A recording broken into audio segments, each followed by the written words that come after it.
Block ಮಾಡಿ ಅಂತ ಹೇಳ್ಬಿಟ್ಟು ನಾನು ಬ್ಯಾಂಕಿಗೆ ನೋಟಿಸ್ ಕೊಡ್ತೀನಿ, ಅವ್ರು ಬ್ಲಾಕ್ ಮಾಡ್ತಾರೆ. ಇದಾದಮೇಲೆ ಹೊಳೆನರಸೀಪುರ ಟೌನ್ ಸ್ಟೇಷನ್ಗೆ ನಾನು ಕಂಪ್ಲೇಂಟ್ ಕೊಡ್ತೀನಿ ಹೋಗಿ, ನನಗೆ ಈ ಥರ ಮೋಸ ಮಾಡಿದರೆ ಅನ್ಯಾಯ ಆಗಿದೆ ಅಂತೇಳಿ. ಅದಕ್ಕೆ ಅವ್ರು ಇದ್ದಾರೆ ಕಂಪ್ಲೇಂಟ್ ತಗೊಳ್ಳೋಕ್ಕೆ ರೆಡಿ ಇರೋಲ್ಲ. ವಿಚಾರ ಎಲ್ಲ ನಮಗೆ ಗೊತ್ತೈತೆ, ಇವೆಲ್ಲ ಬೇಡ, ಹೋಗ್ಬಿಟ್ಟು ಅವ್ರ ಮನೆ ಸಾಲ ಮಾಡ್ಕೊಳ್ರಿ ನೀವು, ನಮ್ಮ ಹತ್ರಕ್ಕೆ ಬರೋದು ಬೇಡ ಅಂತೇಳಿ. ಅದಾದಮೇಲೆ ನಾನೇನು ಮಾಡ್ತೀನಿ, IG ಗೆ DG ಗೆ ಹಾಸನ್ DC ಅವರಿಗೆ, ಡಿಸ್ಟ್ರಿಕ್ಟ್ ಸಬ್ ಡಿಸ್ಟ್ರಿಕ್ಗೆ ಈ ಖಾತೆ ಬದಲಾವಣೆ ಮಾಡಬೇಡಿ, ಇದು ಅಕ್ರಮವಾಗಿದೆ, ನನಗೆ ಎದುರಿಸಿ ಮಾಡಿದ್ದಾರೆ, ಇದು ಖಾತೆ ಬದಲಾವಣೆ ಮಾಡಬೇಡಿ ಅಂತ ಹೇಳ್ಬಿಟ್ಟು ನಾನು ಕಂಪ್ಲೇಂಟ್ ಲಾಜ್ ಮಾಡ್ತೀನಿ. ಬಸ್ ಡಿಸ್ಟ್ರಿಕ್ಟ್ ಸಬ್ ಡಿಸ್ಟ್ರಿಕ್ಟಿಂದ ನನಗೆ ಮತ್ತೆ ರಿಟರ್ನ್ ಲೆಟರ್ ಕೊಡ್ತಾರೆ. ಅದು ನಮ್ಮ ಇದಕ್ಕೆ ಬರೋಲ್ಲ, ನೀವು ಹೊಳೆನರಸೀಪುರದಲ್ಲೇ ಕ್ಲಿಯರ್ ಮಾಡ್ಕೊಳ್ಳಿ, ನಿಮ್ಗೆ ಆ ಥರ ಮೋಸ ಹೊಳೆನರಸೀಪುರ ಠಾಣೆಗೆ ಕಂಪ್ಲೇಂಟ್ ಕೊಡಿ ಅಂತೇಳಿ. ಬಟ್ ನಾನು ಕರ್ಕೊಂಬಂದಿರೋದು, ಹೆರಾಸ್ಮೆಂಟ್ ಮಾಡಿರೋದು, ನಮ್ಮ ಮನೆಯವ್ರನ್ನೆಲ್ಲ ಕೂಡ ಹಾಕೊಂಡಿರೋದು ಪೊಲೀಸರಾಗಿರೋದ್ರಿಂದ ಲೋಕಲ್ ಪೊಲೀಸರ ಮೇಲೆ ನನ್ನ ನಂಬಿಕೆ ಇರಲಿಲ್ಲ. ಹಂಗಾಗಿ IG DG SP ಕಂಪ್ಲೇಂಟ್ ಕೊಡ್ತೀನಿ. ಆವಾಗ ಎಲೆಕ್ಷನ್ ಪರ್ಪಸ್ಸು, ಎಲೆಕ್ಷನ್ನು ಹತ್ರ ಇರೋದ್ರಿಂದ ಎಂಕ್ವೈರಿ ಅವಾಗ ಯಾರು ಮಾಡಲ್ಲ. ಎಲೆಕ್ಷನ್ ಮುಗಿದು ಒಂದು 15 ದಿವಸಕ್ಕೆ ಮೈಸೂರು IG ಬೆಂಗಳೂರು ಹಾಸನ SP ಹಾಕ್ತಾರೆ ಅವ್ರ ಲೆಟರ್ನ. ಇದನ್ನು ಒಂದು ತನಿಖಾಧಿಕಾರಿ ಮಾಡಿ ತನಿಖೆ ಮಾಡಿ ಅಂತೇಳಿ. ಅವ್ರ ತನಿಖಾಧಿಕಾರಿಗೆ ಏನು ಮಾಡ್ತಾರೆ, ಅವರು ಚನ್ನಪಟ್ಟಣ DVSP ಕೊಡ್ತಾರೆ. ಆ ಚನ್ನಪಟ್ಟಣ DVSP ಅವರು ಎಂಕ್ವೈರಿ ಆಫೀಸರ್ ಆಗಿರ್ತಾರೆ. ಕರೆಸ್ತಾರೆ, ನನ್ನ ಒಂದು 3 ನೋಟಿಸ್ ಕೊಡ್ತಾರೆ. ಎರಡು ನೋಟಿಸಿಗೆ ನಾನು ಆನ್ಸರ್ ಮಾಡ್ತೀನಿ. 3ನೇ ನೋಟಿಸಿಗೆ ಹೋಗ್ಬಿಟ್ಟು ನನಗೆ ಟೈಮ್ ಬೇಕು, ಡಾಕ್ಯುಮೆಂಟ್ ಸಬ್ಮಿಟ್ ಮಾಡೋಕ್ಕೆ ನನಗೆ ಟೈಮ್ ಬೇಕು ಅಂತ ಟೈಮ್ ಬರ್ತೀನಿ. ಅದಾದಮೇಲೆ ನನ್ನನ್ನು ನಮ್ಮ ಮನೆಯವ್ರನ್ನ ಇಬ್ಬರನ್ನ ಎಂಕ್ವೈರಿ ಮಾಡ್ತಾರೆ, ಪೊಲೀಸ್ನವ್ರನ್ನ ಎಂಕ್ವೈರಿ ಮಾಡ್ತಾರೆ, ಎಲ್ಲನೂ ಮಾಡ್ತಾರೆ.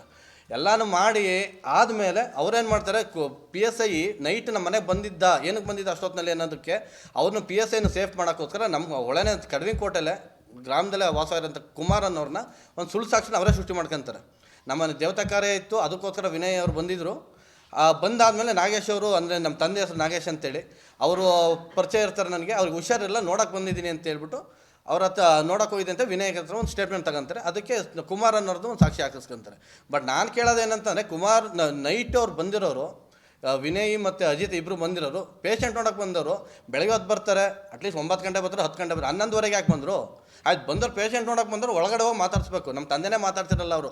CC ಕ್ಯಾಮ್ರಾ ಫುಟೇಜ್ ಐತಿ ನನ್ನ ಹತ್ರ, ಎಲ್ಲರಿಗೂ ಕೊಟ್ಟಿದ್ದೀನಿ, ಎಲ್ಲ ಮಾಧ್ಯಮದವರು ಬಿಡುಗಡೆ ಮಾಡಿದ್ರಿ. ಅದ್ರಲ್ಲಿ ನೋಡಿ, ಅದರಲ್ಲಿ ಒಳಗಡಿಕೆ ಹೋಗಲ್ಲ PSI, ಒಳಗೆ ಬಾಗಿಲಲ್ಲೇ ಮಾತಾಡ್ತಾರೆ. ಅಂದರೆ ಪೇಷಂಟ್ ಅವ್ರನ್ನ ಅದೇ ರೀತಿನೇ ಮಾತಾಡ್ಸೋದು, ಒಳಗಡೆ ಕೂತು ಮಾತಾಡಿಸ್ಬೇಕು. ನಮ್ಮ ತಂದೆ ಮಾತಾಡ್ಸಿಲ್ಲ, ಅವರು ನಮ್ಮ ತಾಯಿ ಮಾತಾಡ್ಸಿಲ್ಲ, ಬರೀ ನಮ್ಮ ಮನೆಯವ್ರು ಮಾತ್ರ ಕರ್ಕೊಂತಾರೆ, ಹೋಗ್ತಾರೆ. ಮತ್ತು ಅದರಲ್ಲಿ ಇನ್ನೊಂದು ಸ್ಟೇಟ್ಮೆಂಟ್ ಕೊಡ್ತಾರೆ, ನಮ್ಮನೆ ಯಾವುದು ಗಾಡಿ ಇರೋದಿಲ್ಲ, ನಮ್ಮ ಸೊಸೆ ಊರಿಗೆ ಅರ್ಜೆಂಟ್ ಹೊಳೆನರಸೀಪುರಕ್ಕೆ ಹೋಗ್ಬೇಕಾಗಿರುತ್ತೆ, ಅದಕ್ಕೋಸ್ಕರ ನೀವು ಕರ್ಕೊಂಡೋಗಿ ಅಂತ, ನಿಮ್ಮ ಕಾರೆಲ್ಲ ಕರ್ಕೊಂಡೋಗಿ ಅಂತ ನಮ್ಮ ತಂದೆ ಹೇಳಿದ್ರು ಅಂತೇಳಿ ಸ್ಟೇಟ್ಮೆಂಟ್ ಕೊಡ್ತಾರೆ. CC ಕ್ಯಾಮ್ರಾದಲ್ಲಿ ಅಜಿತಾನ ಒಂದು ಹುಡುಗ ಅಲ್ಲೇ ಗಾಡಿ ನನ್ನ ಕಾರ್ನ ಹೊರ್ಕೊಂಡು ನಿಂತಿರ್ತಾನೆ. ಅಂದರೆ ಕಾರ್ ಇದೆ, ಅದೇ ಊರು ಡ್ರೈವರ್, ನನಗೆ ಅದೇ ಊರು ಡ್ರೈವರ್ ಇದ್ದಾನೆ.